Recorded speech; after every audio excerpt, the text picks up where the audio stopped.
Assalamualaikum warahmatullahi wabarakatuh. Kisah keistimewaan Ummu Salamah. Ummu Salamah radhiyallahu anha adalah wanita cerdas dan bijaksana. Terdapat suatu peristiwa yang menunjukkan kecerdasan pemikirannya, yaitu dalam peristiwa Hudaybiyah. Saat itu Rasulullah Shallallahu Alaihi Wasallam bersama para rombongan kaum muslim keluar dari Madinah, ingin berumroh ke Mekah pada bulan Zulqa'dah tahun ke-6 Hijriah. Mengetahui hal tersebut, orang-orang kafir Quraisy berusaha menghalangi Rasulullah Shallallahu Alaihi Wasallam untuk masuk Mekah, hingga terjadilah kesepakatan dalam perjanjian Hudaybiyah. Salah satu isi perjanjian tersebut adalah Nabi Muhammad SAW dan para sahabat harus kembali ke Madinah dan tidak boleh masuk ke Mekah, dengan ketentuan bisa kembali di tahun berikutnya. Tahun berikutnya kaum muslim bisa masuk ke Mekah dan tinggal selama 3 hari tanpa senjata, kecuali senjata yang biasa dibawa oleh musafir, berupa pedang yang tersarung. Sebenarnya banyak sahabat yang berkeberatan dengan beberapa poin dalam perjanjian Hudaybiyah tersebut, karena memberatkan umat Islam. Namun Rasulullah Shallallahu Alaihi Wasallam berbesar hati untuk menyetujuinya, karena hal ini memberikan keuntungan bagi kaum muslim, yaitu orang kafir Quraisy mengakui keberadaan agama Islam dan kaum muslim. Selain itu juga demi terciptanya perdamaian. Dengan adanya salah satu poin tentang larangan kaum muslim masuk Mekah, maka kaum muslim gagal melakukan umroh tahun itu. Setelah selesai menandatangani di perjanjian damai dengan kaum musyrik, Rasulullah Shallallahu Alaihi Wasallam berkata dengan para sahabatnya, "Bersiap-siaplah, sembelilah hewan-hewan kurban kalian dan cukurlah rambut kalian." Saat itu tidak ada satupun dari para sahabat yang berdiri dan melaksanakan perintah beliau. Meskipun Rasulullah Shallallahu Alaihi Wasallam mengulangi perintah tersebut sampai 3 kali, para sahabat tidak mengerjakannya karena merasa kecewa dengan hasil perjanjian Hudaybiyah yang banyak merugikan kaum muslim. Melihat hal itu, Rasulullah Shallallahu Alaihi Wasallam masuk ke dalam tenda dan menemui Ummu Salamah. Lalu beliau menceritakan kejadian tersebut kepadanya. Disinilah Ummu Salamah memainkan perannya dengan baik dan bijaksana. Ummu Salamah lalu berkata kepada Nabi Muhammad SAW, "Wahai Nabi Allah, apakah engkau ingin sahabat-sahabatmu mengerjakan perintahmu? Keluarlah dan jangan berbicara kepada siapapun sebelum engkau menyembelih hewan kurbanmu dan memanggil tukang cukur untuk mencukur rambutmu." Rasulullah Shallallahu Alaihi Wasallam lalu keluar dari tenda dan mengikuti saran istrinya, Ummu Salamah. Ketika para sahabat melihat beliau melakukannya, maka mereka langsung bangkit, kemudian menyembelih hewan kurban dan mencukur rambut. Dengan demikian, Ummu Salamah, wanita cerdas dan berpikiran matang itu, telah menyelamatkan para sahabat dari perbuatan maksiat dan durhaka kepada Rasulullah SAW. Ummu Salamah juga dikenal sebagai sosok yang penyayang. Ummu Salamah lah yang menyampaikan kabar kepada Abu Lubabah bahwa Allah Subhanahu wa Ta'ala telah menerima taubatnya. Pada saat itu, Bani Quraizoh telah melakukan pengingkaran janji dan pengkhianatan kepada kaum muslim dalam perang Khandaq, sehingga pasukan muslim mengepung benteng Bani Quraizoh hingga 25 hari. Mereka hidup dalam kekurangan dan ketakutan. Bagaimanapun, kita harus menerima keputusan Muhammad. Lalu kaum Yahudi mengirim seorang utusan kepada Rasulullah. Utusan tersebut meminta agar Abu Lubabah untuk menemui mereka guna menyelesaikan masalah mereka. Rasulullah SAW pun menyetujuinya dan memerintahkan Abu Lubabah untuk pergi menemui kaum Bani Quraizoh.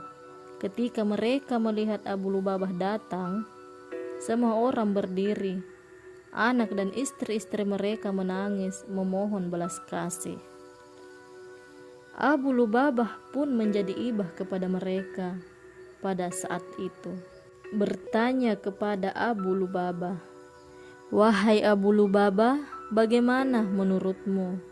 Apakah kami harus tunduk dan mengikuti keputusan Muhammad?" Iya. Kemudian Abu Lubabah memberikan isyarat seperti orang yang sedang memotong urat lehernya.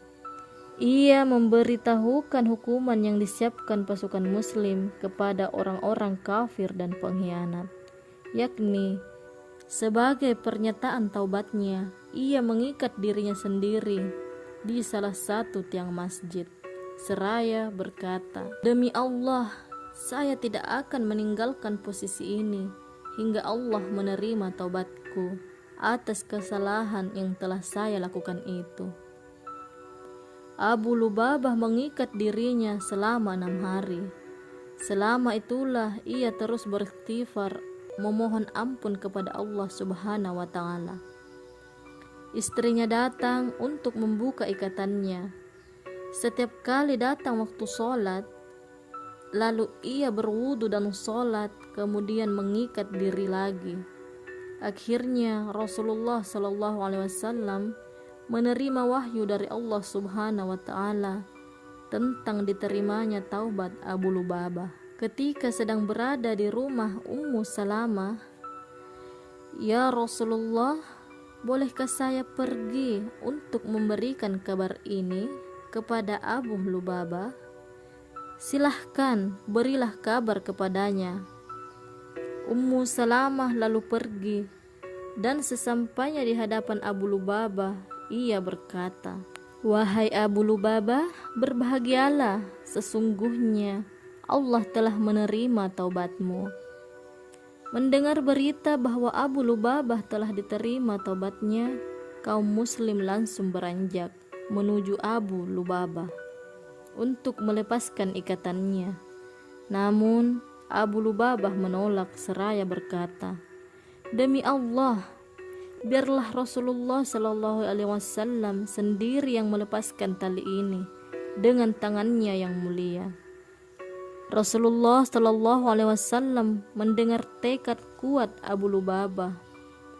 Pada pagi harinya, ketika beliau masuk masjid untuk melaksanakan sholat subuh, Rasulullah SAW membuka tali yang mengikat Abu Lubabah. Abu Lubabah sangat bahagia karena Allah Subhanahu wa Ta'ala telah mengampuni kesalahannya dan menerima taubatnya. Ummu Salamah radhiyallahu anha juga memiliki sebuah keistimewaan besar, yakni melihat malaikat Jibril. Saat itu malaikat Jibril datang menemui Rasulullah SAW ketika beliau sedang bersama Ummu Salamah. Lalu mereka berdua berbincang-bincang. Kemudian Jibril pergi. Rasulullah SAW bertanya kepada Ummu Salamah, "Apakah engkau tahu siapakah dia?" "Dia adalah dia." Dalam kesempatan lain, Ummu Salamah berkata, "Demi Allah, sungguh saya mengira dia adalah dia." sampai saya mendengar khutbah Rasulullah Shallallahu Alaihi Wasallam yang mengabarkan bahwa dia adalah malaikat Jibril alaihissalam. Dia bin Khalifah Al-Qarbi radhiyallahu anhu merupakan sahabat Nabi yang telah lama memeluk agama Islam. Ia adalah sosok rupawan dan raut wajahnya selalu menyenangkan bagi siapapun yang memandangnya. Ia membersamai Rasulullah semua peperangan. Dia dikaruniai Allah berupa keutamaan yang tidak dimiliki sahabat lainnya. Di antara keutamaan yang ia miliki, yaitu malaikat Jibril seringkali datang menemui Rasulullah Shallallahu Alaihi Wasallam dalam wujud menyerupai dirinya. Selain dikenal dengan sosok wanita yang cerdas, Ummu Salamah juga sangat kritis. Kedudukannya dalam hal ilmu adalah nomor 2 setelah Aisyah radhiyallahu anha. Ummu Salamah pernah bertanya kepada Nabi Muhammad SAW, sehingga Allah Subhanahu wa Ta'ala pun menjawab melalui firman-Nya, "Wahai Rasulullah, saya tidak mendengar Allah menyebut kaum wanita mengenai hijrah." Maka Allah Subhanahu wa Ta'ala menurunkan surat Al-Imran ayat 195. Maka Tuhan mereka memperkenankan permohonannya dengan berfirman, "Sesungguhnya aku tidak menyanyiakan amal orang yang beramal di antara kamu, baik laki-laki maupun perempuan, karena sebagian kamu adalah keturunan dari sebagian yang lain." Maka orang yang berhijrah, yang diusir dari kampung halamannya, yang disakiti pada jalanku, yang berperang dan yang terbunuh, pasti akan aku hapus kesalahan mereka, dan pasti aku masukkan mereka ke dalam surga-surga yang mengalir di bawahnya sungai-sungai, sebagai pahala dari Allah, dan di sisi Allah ada pahala yang baik. Dikatakan pula Ummu Salamah pernah bertanya kepada Rasulullah SAW tentang penyebutan wanita dalam Al-Quran. "Wahai Rasulullah, mengapa kaum wanita tidak pernah disebut-sebut di dalam Al-Quran sebagaimana kaum-kaum pria disebut di dalamnya?" Maka pada suatu hari dikejutkan oleh seruan Nabi Muhammad SAW dari atas mimbar. Beliau membacakan surah Al-Ahzab ayat 35. "Hai manusia, sesungguhnya Allah telah menurunkan firman-Nya yang mengatakan, sesungguhnya laki-laki dan perempuan yang muslim, laki-laki dan perempuan yang mukmin, laki-laki dan perempuan yang taat, laki-laki dan perempuan yang benar, laki-laki dan perempuan yang penyabar, laki-laki dan perempuan yang khusyuk, laki-laki dan perempuan yang bersedekah, laki-laki dan perempuan yang berpuasa, laki-laki dan perempuan yang memelihara kemaluannya, laki-laki dan perempuan yang banyak menyebut nama Allah. Untuk mereka Allah telah menyiapkan ampunan dan pahala yang besar." Ummu Salamah juga pernah berkata tentang wanita yang berperang dan bagian harta warisan wanita, "Wahai Rasulullah, kaum laki-laki dapat ikut berperang, sedangkan kami, kaum wanita, tidak dapat ikut berperang. Di samping itu, kami hanya boleh memperoleh warisan setengah bagian." Maka Allah menurunkan surat An-Nisa ayat 32 yang artinya, "Dan janganlah kalian iri hati terhadap apa yang dikaruniakan Allah kepada sebagian kalian lebih banyak dari sebagian yang lain, karena bagi orang laki-laki ada bagian dari apa yang mereka usahakan, dan bagi para wanita pun ada bagian dari apa yang mereka usahakan. Dan mohonlah kepada Allah sebagian dari karunia-Nya, Sesungguhnya Allah Maha mengetahui segala sesuatu. Sebagai istri Nabi Muhammad SAW, Ummu Salamah radhiyallahu anha sering mendengar langsung bacaan Al-Quran dan ucapan-ucapan Rasulullah SAW.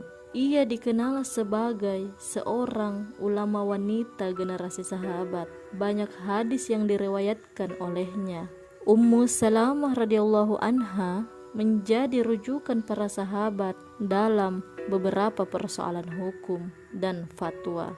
Jumlah hadis yang diriwayatkan oleh Ummu Salamah radhiyallahu anha mencapai 278 hadis. Ummu Salamah diberi anugerah memiliki umur yang panjang, hidup sekitar 90 tahun.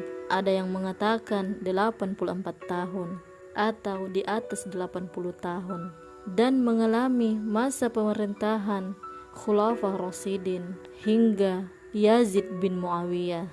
Ummu Salamah radhiyallahu anha adalah istri Nabi Muhammad SAW yang paling akhir wafat.